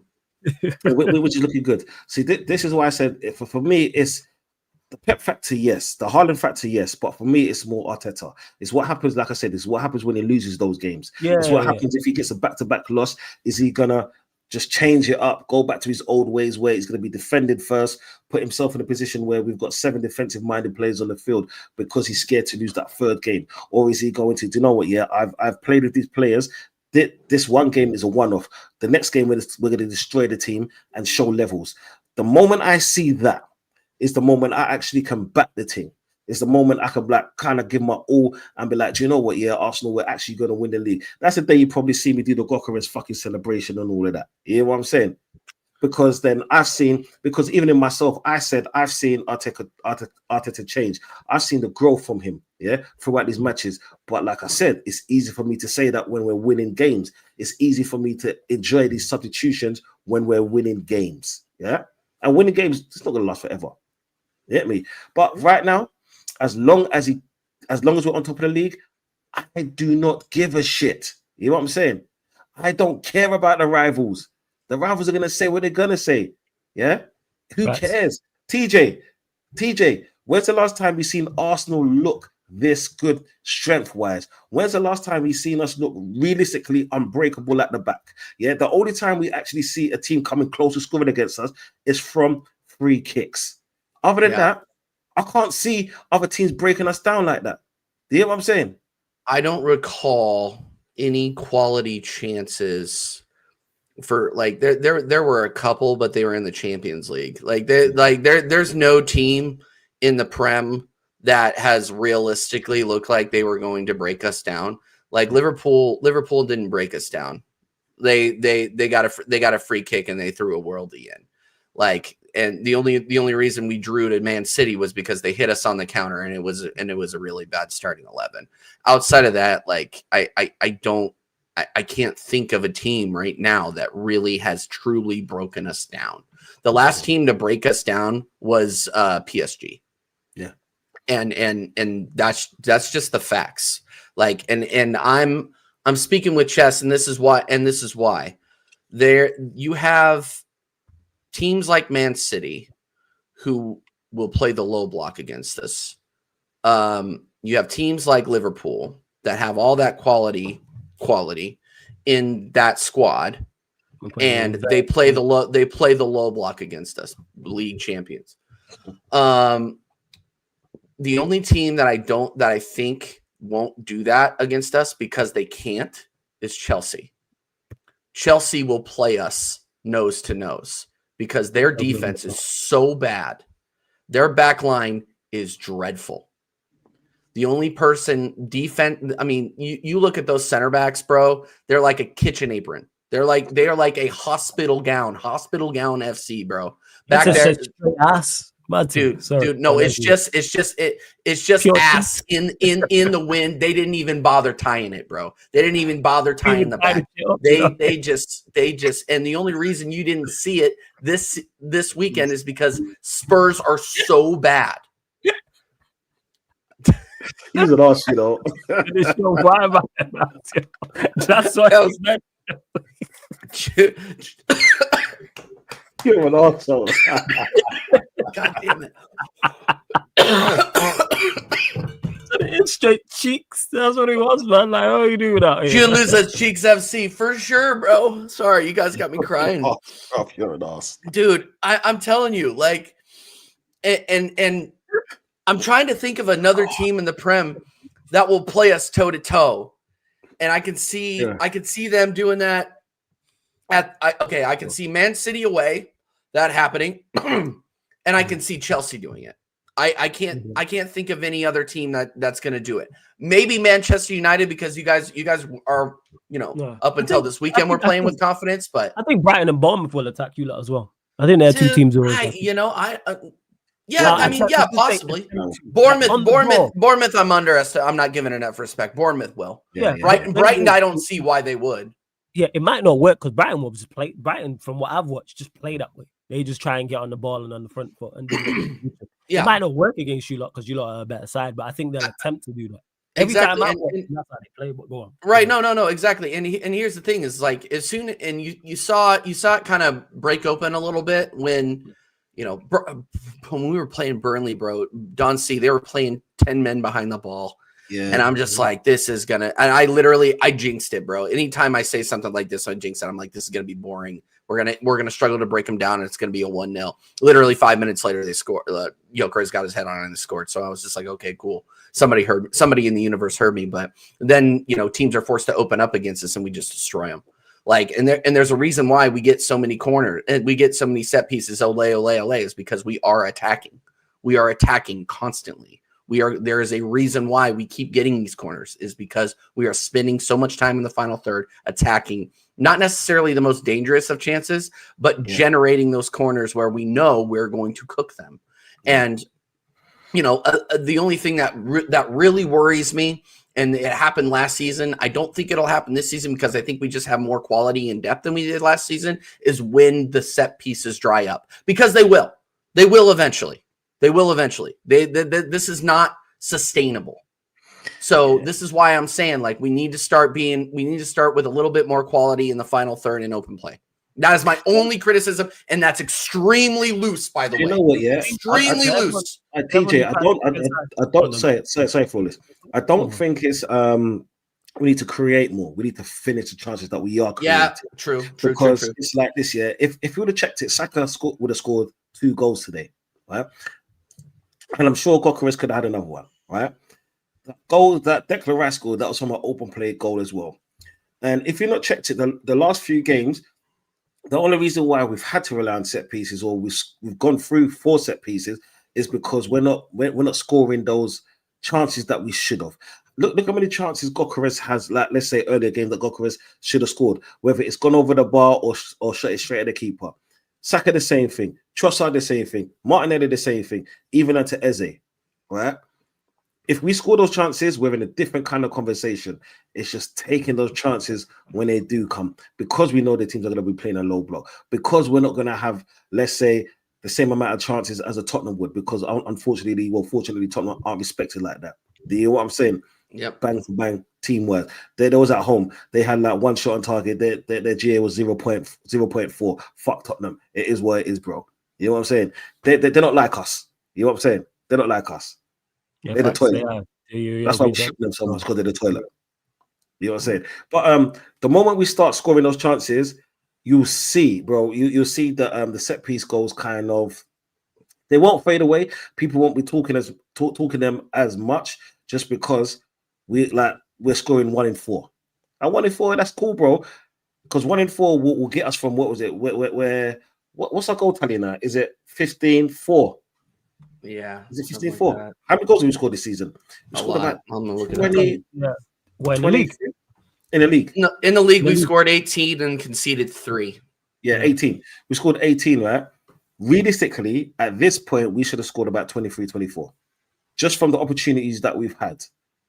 Because let's say a game like yesterday, 9 times out of 10, Saka scoring both of those goals, right? Even the one that Trossard had, where they saved it off the line. Do you know what I'm saying? Things like that. We need to be scoring those kind of goals. The moment we do that, bruv, the league is ours. The league is ours, because I can't see another team beating us. No, not even beating us. I can't see another team better than us. You hear me? This is what I said earlier. I'm more scared of Arteta than anything else in this league. No, I get why you would say that. Hey, big up to everyone tapped in still. Please continue to run up the likes. Please continue to hit the subscribe button as well. Big up to AD for the super chat. Appreciate it. He says we were second for the first half. Hey, hammer him in. I did see. Whoa. Whoa. You know what I'm saying? They're the words of TJ and TJ Warren TV and Dunsey and Conversation TV only. You know what I'm saying? I'm not involved in any of that carry on or shenanigans in regards to it. But yes, AD, they did post this up during the game, actually. So they posted this up during the game. I think it was towards the end of the first half. Here's the thing is, I said this in my match reaction. I've said it on everywhere I've been since the game. First time in a long time I've been disappointed about Manchester United dropping points, which is very, very rare for me because normally it's just complete and utter disgust, disdain, and I'm just in a complete despair and depression in what's going on with Manchester United. But that game there, the reason why I was disappointed is because even though we didn't play at our very best, I spoke countless times about application, endeavor. That was there. We just didn't play well in regards to our attacking unit was not our attacking players were not on it. And 3 bad minutes in the game cost us the win. We didn't start off the second half well because he had 2 goals inside 3 minutes. You can't do that you can't do that at any level. Never mind the Premier League. And that's what's cost us the game. And we should have got out there with it was literally, but Sheik was saying it from the go back and watch along from the start of the first half, the start of the second half. Don't fold. And we did. Those habits are still there, which is a problem. That is a problem. And then onto the manager as well, where my issue lies with him, even though I don't put him to blame mostly for the drop points, is just his lack of being proactive. Man did nothing to our attack didn't work for the entire game, and he did nothing to change it. He did nothing from a tactical standpoint. He did nothing from a personnel standpoint, or both. And he didn't change anything. Just out there. And he said as much. Like I said, I need to actually write down the actual quote. I'm paraphrasing, but saying along the lines of I'm hoping one of my players who's in the attacking areas who's off form does something. It's like if your attacking players are playing well, then you're not going to take them off. If the attacking players are playing poorly, then you're not gonna take them off. So you're not impacting the game. Be proactive. And then he said some nonsense about, sometimes you have to get out here and just not these type of games and not lose. Are we playing Nottingham Forest away or are we playing Real Madrid away? We're playing Real Madrid away, and the manager says that. I hear that. You're away to the Madrid the quarterfinal. Say again. Nottingham Madrid. Don't watch that, bro. Yeah, Nottingham Madrid. Clearly in it. Clearly, it wasn't in Nottingham in the Midlands. It was in Spain that the game was being played. Because it's absolutely ridiculous that a manager would say that. And then that's where my issue lies. If he makes the change, because people have said, say he makes the changes and it doesn't work. If he makes the changes and it doesn't work, I just criticize the players. I'd say the players who started didn't do the business. But then I would say the players who got on, so whether that's Mount, Xerxes, Maino, whoever else didn't do. But you changed the centre-back for a centre-back and a wing-back for a wing-back. Did nothing. Clearly our attack, again, as a unit, wasn't working. Make changes. And he's not proactive enough. And this is where our downfall will lie. Because we are relying, or this manager, should I say, is just relying on the individual qualities. United have performed better this season. You know why? Because we have better players. In particular in attack. In Cunha and Bremer, we have 2 of the best attackers in the league. I could manage that. What Amorim did against Forest, I could do. Pick the lineup and make 2 substitutes and change a centre-back for a centre-back and a wing-back for a wing-back and tell him go out there and play. That's all he did. He might as well have been in the stand. He might as well have been on a watch-along with me or somebody else. He did nothing of note. And that's unacceptable from a Manchester United manager. And that's where my criticism lies. Even though I don't think he's mostly at fault for the game, but you're still not blameless. That's where my issue lies. I look at my attacking players didn't do the business. They weren't on it. And Bremo, Cunha, Sesko, Ahmad weren't on it. Not on it whatsoever. And then defensively for that 3 minutes, we were terrible. But we was good overall, but you have to defend better than that. But, hey, we move. I hear this. United had a goal-bound shot blocked off the line by Barillo at the end of the game. But my response to that is, Chinley, why are we depending on that? Why are we depending on one singular moment against Nottingham Forest? Again, we're playing Real Madrid, Barcelona, PSG, Arsenal, Chelsea, City, Liverpool. I hear it to an extent. We're playing Nottingham Forest. Yeah. And Nottingham Forest that's going through turmoil as well. So just perform. The manager didn't do everything in his power. I hear you how he says both teams got lucky. Morello had no idea about the block and he should have scored a Maz's error. Draw was fair result, but still annoying. And that's what it is. I don't mind it being a fair result, but the manager didn't do everything in his power to win us the game. A better manager, in my opinion, wins us that game. And this is where my criticism lies. Yeah. You see, Flawless. Okay, quick one here. You see, do you think a lot of Man United supporters are overreacting over that result simply because you have on average one game per month to the fact now where you haven't dropped, you've only dropped 2 points. Let's just say 2 points in 6 games. Yeah, 6 games. Is it 6 games? I thought You've won 4 of your last 6. Yeah, so it's oh man. So it's a thing where it's like like sometimes you got to see where you was at, because I know you lot are the mighty United and all of that bullshit of the past, the juggernauts and David Goliath, all of that bullshit, right? We're here and now. What you lot have done over the last few months to what you've done in the last few weeks has been kind of amazing, right? Even though I did call it, but it's okay. I don't need no thanks, bro. Yeah, you did call it. Yeah, you ain't getting no thanks, but you did. No, it's okay. Fuck you too, motherfucker. Yeah, It is what it is, isn't it? Like, the fact that you lot have actually, it's not that you've changed the style of play. You lot are scoring goals. You lot are winning games. Can you see this as it was always inevitable, or do you see yourself getting back on the winning train in the next few? It's as you mentioned it there that we're winning games and scoring goals. We're winning those games and scoring those goals because we have better attackers. Yeah, and Bremo and Cunha are two of the best attackers in the league. So if I was managing Manchester United last season, and you take out Højlund, Garnacho, and Rashford, and give me Sesko, Sesko, and Bremo and Cunha, the team's going to perform better. No matter what tactics I just put them out there on the field because they're better attackers. So that's where it is. Yes, I gave credit to the players and credit to the team for regards to the winning one. If someone would have said you get 10 points from Sunderland at home, Liverpool away, Brighton at home, Forest away, I would have told you was crazy. They said Class A, I think City was the game before that, I can't remember. But if someone would have told me that, I would have been like, yeah, absolutely no chance. Credit to the manager and credit to the team. Where managers earn their money is when the team is not playing well. When Bremo, Cunha, Sesko, Bruno, Ahmad, Casemiro, Yoro, De Ligt are playing at their best, that's easy to manage. When they're performing 7, 8, 9 out of 10, wherever rating, but a high rating, that's easy to manage. What happens when they don't play well, i.e. Forest? What happens when Bremo, Cunha, and Sesko are not on it, and Ahmad are not on it? What do you do? This is why you're paid the big money. More often than not, yes, they will perform because they're good players. But when they don't perform, what do you do? I don't need a manager relying on individual quality. And that's what he's doing. And the mad thing is, Sai asked me about this after the game. And then later on that night, just yesterday, I seen the quotes.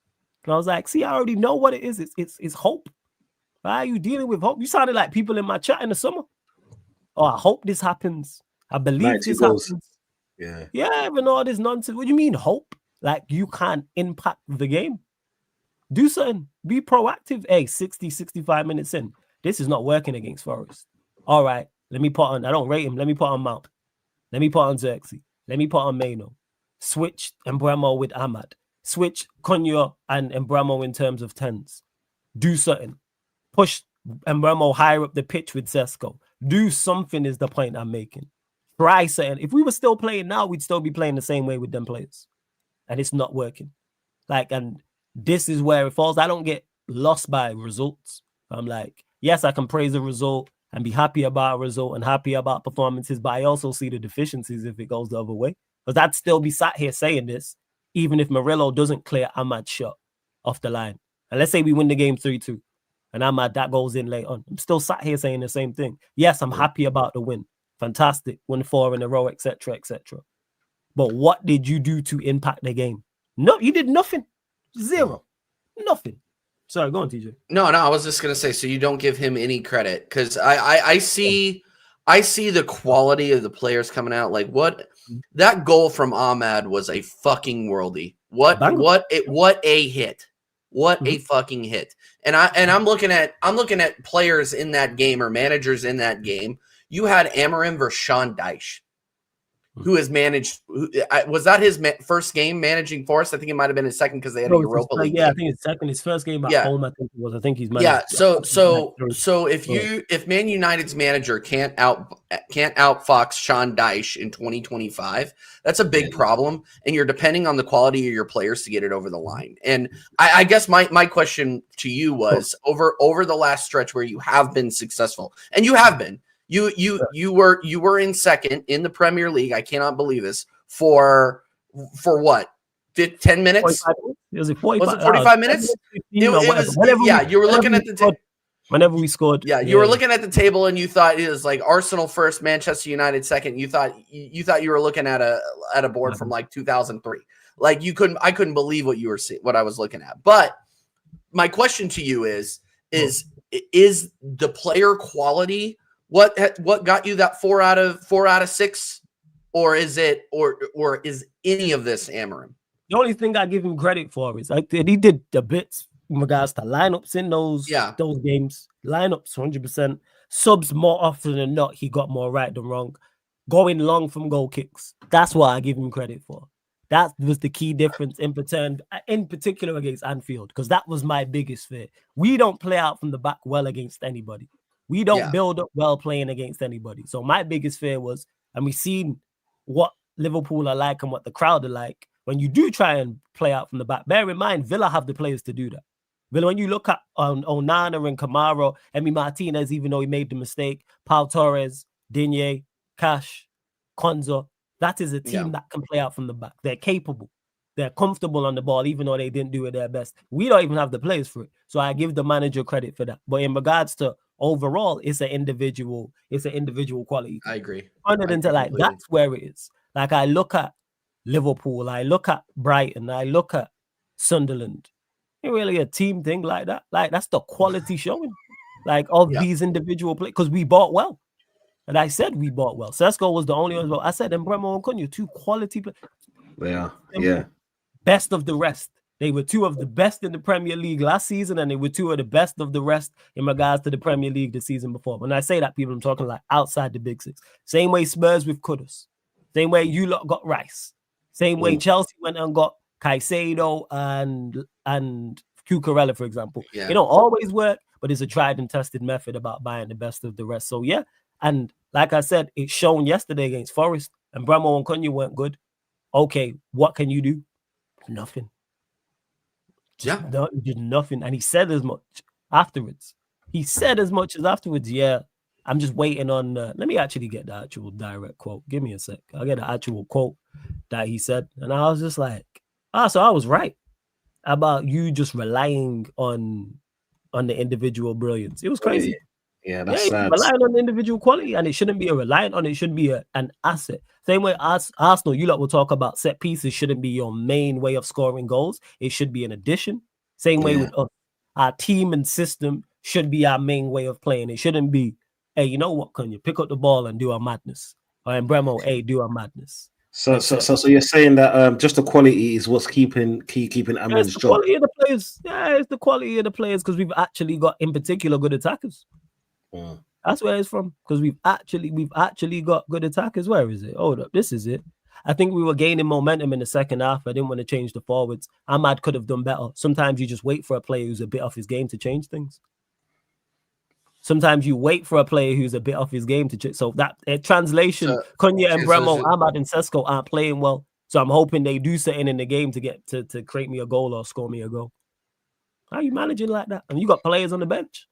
All right, man. That just these managers, it's just so funny to me. It's really jarring how none of these managers really want to take responsibility for mistakes that they put out there that are blatant. Like, you put the players out there, you set the lineups. Like, to say that you're waiting for a player to turn it around is such a huge abdication of responsibility that I think it's absolutely shocking. Bro, Don C, if I went into my job and you went into your job and I said, you know what, bro, I'm waiting for Benjamin, my tech lead, to turn his game around.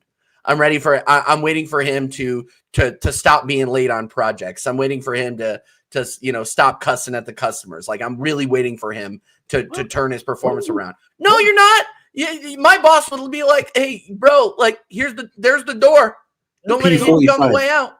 P45. You're Manchester crazy manager, and wait, like, I pay attention to keywords and sentences, what people say. Waiting, hope. Keep saying this. Hope don't live around here. Hope somewhere in your city center going down on a pole for some change. Hope don't live around here. Dealing with fucking hope. I'm tired of it. How about you manage? You know what I'm saying? How about you? It's in your title. You are Manchester United manager. Manage. Yeah. Manage the game. Be proactive. Do something to impact the game. And if, like I said, people, if he does something and it doesn't work, I go fair as you. At least I try to affect it. And I look at the players. Same way I've been critical of the players. Same way I blame him the least for the actual result. But the reason why I'm crashing on him is because of everything that's happened previous, for the way people was talking after them 3 weeks. Oh, you need to apologize to Amorim. Now what?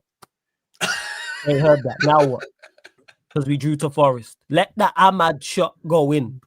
Then it's, oh, you need to apologize. We won 4 in a row, blah, blah, blah. Like, stop doing results-based analysis, people, and actually watch it. Separate the two.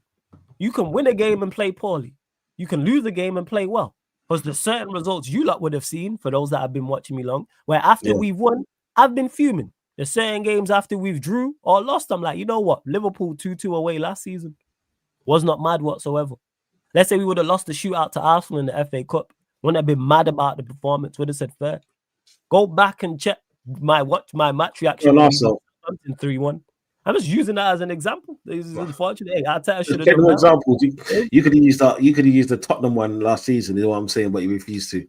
Yeah, remember when you made Tottenham into European champions? Yeah. You remember that? I'm never going to forgive you for that. I'm never going to forgive you for that ever. I'm glad, man. You know what I'm saying? I'm glad that if we had to lose, it's them. You know what I'm saying? Anyone bar them. And shout out Troops, because he was the one that started this. So big up Troops. Make sure you subscribe to Troops. But you didn't set people right, you pussy. I tried. And this is why I call you a motherfucking fool. I can't. It's hard for me to call anyone else, because I can say I blame all of this shit on Eddie. Yeah, because Eddie tried to threaten man in his letter. This is what I'm saying about he's gonna come down and tear. But you see, you're the absolute fraud, bro. You see, bro. With you, it's unnecessary jabs. And then you say, "Oh yeah, Tottenham, yeah, champion, yeah." Whoa! What was unnecessary? You. What you mean? You in general, just you in general. Mate, that's great. You know, I get that far too often. You know, people are just like, "Yeah, it's you." I'm like, what does that mean? You know what I'm saying? And big up to AD. I know you trolling, so big up, man. I appreciate the 3 super chats. Hey. Smoke emojis, fire emojis, clap emojis for AD in the chat, everybody, please. He's dropped 3 super chats. Even though he's trolling, I appreciate the super chats. He says there's like 2 points between 8th and 2nd. You gotta give Amon some credit. We only play once a week. We can do a title charge this season. I did give him credit. Okay. But you see what Don sees? Do you see the there you go, people. But in regards to this, I'll answer this even though you're trolling, because there's people that genuinely believe these types of things. There's 2 points there's like 2 points between 8th and 2nd. I've said this before. The quality of the league is not good. Is it entertaining to watch? Is it competitive? Yes. But the quality of the league is not good. So the fact that the league is so tight does not surprise me whatsoever. And adds in why I'm so irritated, because if we had, with the squad we have, if we actually had a good manager, we could actually comfortably finish in a European space. We'd comfortably on for the 2 domestic trophies. We're already out of one. We'd be comfortably playing better football. And then that sets us in a good stead better for next season. Because we are, 2 points off 2nd. We drew at Fulham, lost away at Brentford, drew at Forest. So let's say we pick up 4 more points, or even 5 more points across those games. Look where we are in the table with a good manager. Well, yeah, I did give Amorim credit. You just weren't here. And us playing once a week, how did that help before this run? People say this. How did that help against Arsenal and Fulham, Manchester City and Grimsby and Brentford? Tell me how that helped. Title charge. You run your own with that one. And big up for the super. Big up for Aura Amorim, bro. Aura. Yeah, big up for the super chat. And yeah, big up to Veta as well, he says, because me and Veta was having this discussion and people want to blame United. So a manager or a quality player comes here, performs poorly, and then can't get their form back. Guess what, people? They weren't ready for top-level football then, because you're going to have setbacks. But if a player comes here and performs poorly and then goes elsewhere and performs well, it's Manchester United's fault. But if a player comes here, performs poorly, and is poorly elsewhere, it's still Manchester United's fault. So we don't get no credit either way, but we move. Because no one's talking about a certain winger in West London. But hey, no one's talking about a certain right back in East London. People Barcelona. Pick and choose. People pick and choose. And here's the thing is, shout out to Rizzy. Rizzy asked me about that in regards to about Rashford and him performing well. Here's the key difference that people don't realize with Rashford going to Barcelona. One, obviously he's in a better team, better manager. I think a team that suits him, a league that suits him as well. He's not the main character. He is not Batman over there. Nope. He's Robin. And there's a huge difference He's about being bro. He's not even He's Robin, not though. even Robin, bro. He's Alfred, bro. He's not Yeah, like yeah. Alfred over there. So there's he's a main answering the difference. door for these There guys. you go. He's Alfred. So if we watch the Batman film and don't like it, we like, yo, well, Batman wasn't cast well. Whoever else, we're not talking about Alfred. So the point is that I'm making is because that's a great point. El Clasico, for an example, I watched that. Rashford got an assist. He was terrible in the game. Wasn't the only one, but Barcelona were terrible. You know, he was also terrible. Yamal. You know what all the conversation was about? Yamal talking. Yamal. No one did mention. Now flip that, and United play City, and we lose the game and perform poorly, and Rashford performs like that. You know what? A large proportion of the conversation is going to be about Rashford. When Barcelona don't play well and lose and draw games, Rashford's not the hot topic of conversation. There's a lack of pressure on him over there. You know who they're talking about? Yamal, Lewandowski, Pedri, De Jong. There's your four before you even get to him. So there's already 4 players that people are talking. Well, you know what? Pedri was poor in the game. Or Lewandowski missed the sale. Yamal wasn't I even forgot Rafinha because he's been injured. So that's 5. Yeah. So there's half the team that's already in front. That's easier to do. Mm. When you're not the main character and you're not the main man, pressure. And Rashford is good enough to go and play out there. So, and I wish him all the best. And I think he's been playing well over there, even though he's poor in El Clasico, but no one's talking about it. I'm happy for him, man. I think he's found. Look, and there's something to be said, and this is going to sound like a dig, but it's not. There's something to be said about a guy that has found his level and has found his lot. Like, and it looks like he's fitting in at Barcelona really well. So big up to him, because I know he's struggled, like individually. He has struggled, and he struggled in the English side, but going to Spain, he's looked a lot better as a role player over there on the left. He's looked great. I mean, he's looked fine. And good for him. Good for him. Yeah, sometimes it's like players that's very similar to him.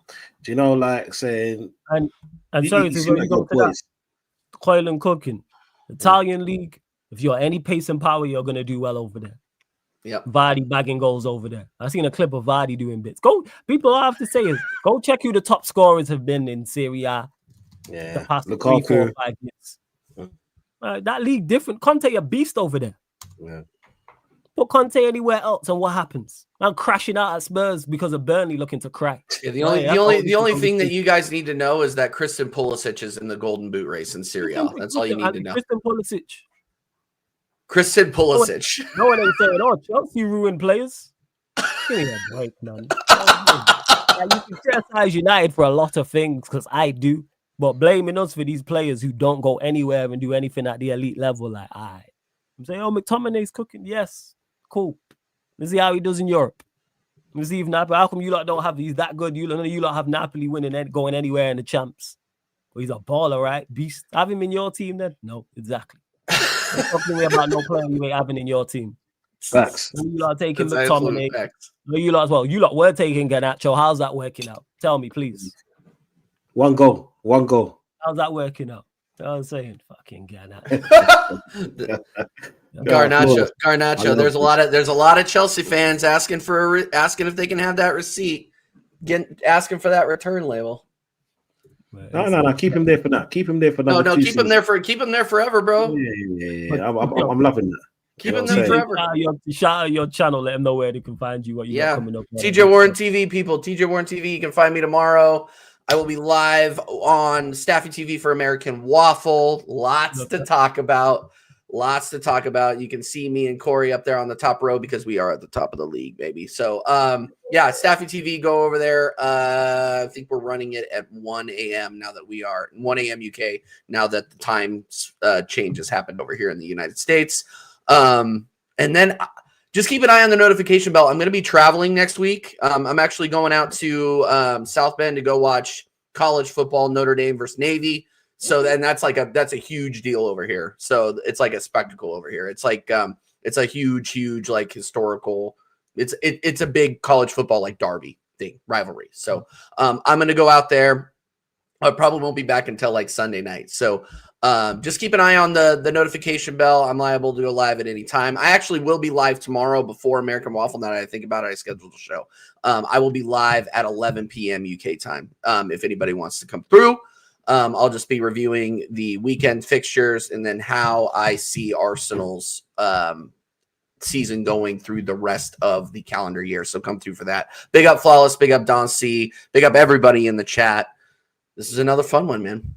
Yeah, 100%. Hey, Don C, shout out your channel. Let them know what you got coming up next to the rest people. of the Conversation TV. Come down, like and subscribe. Tomorrow I'll be on Mud Brothers on Chic TV. That is, I think, 10 onwards, UK time and so forth. I might do a stream in the day, depending on certain things. I won't be around that much this week because I'm going on holiday. Let's go. Nice birthday, early birthday present, taking the family away and all of that. We're going DR. You know what I'm saying? We're going to be sitting on the sun, sipping cocktails, getting drunk every day. Actually, might vlog it, a little piece. So just come on down, like and subscribe. You know what I'm saying? You can see Drunk Don C dancing, doing some fucking uncle moves. You know what I'm saying? Like just two-stepping all over the place. Dude, I got one dance move. It's shuffling side to side, bro. It's that. Unction out here, I hear it, and big up to Veta, man. Good for Julian Alvarez and Grealish getting out of Manchester City. Big up to them, man. Shit's a sinking ship. Big up to Tactical Brothers as well. You know what I'm saying? Why the man winning this season? Let's be real, man. You know what I'm saying? Let's be real. What's up? But let's be real, man. Come on, man. Like I said, man, that's a sinking our ship. You know what I'm saying? But we got some talented people on the ship. I give them that. But that shit going down, man. You feel me?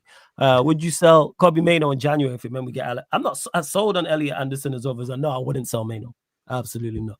Don't sell a player like with that much talent. No, I really, really wouldn't. But you lot, make sure you subscribe, please, to TJ Warren TV. Subscribe to Don C's channel. Again, both links are in the title. TJ Warren TV, Donversation TV. Click the links in the title. Run up the likes, please, yo. You lot, Sarcasm Citizens. You lot, go subscribe to my people then. Because anyone you see on here, Bart Ryan, I genuinely have love for and genuinely support. So make sure you go run up the likes and subscribe when these man go live as well, because they putting in the work. But we're not going anywhere. Run up the likes and hit the subscribe button here. We're redirecting to the Bayesian Show, people. United Liverpool podcast featuring Bayesian Reds TV right here. So before you leave here, make sure you've hit the like button and subscribe. Get over there. Get your further United questions in. Any Liverpool questions as well, people. So head over there. But we are indeed going to close out. This has been the Manchester United Arsenal podcast. Mandem United pod meets the Gunner Talk from the Arsenal pod live on the Sarcasm City TV YouTube.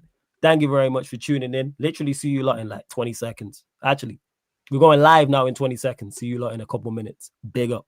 Emmerman.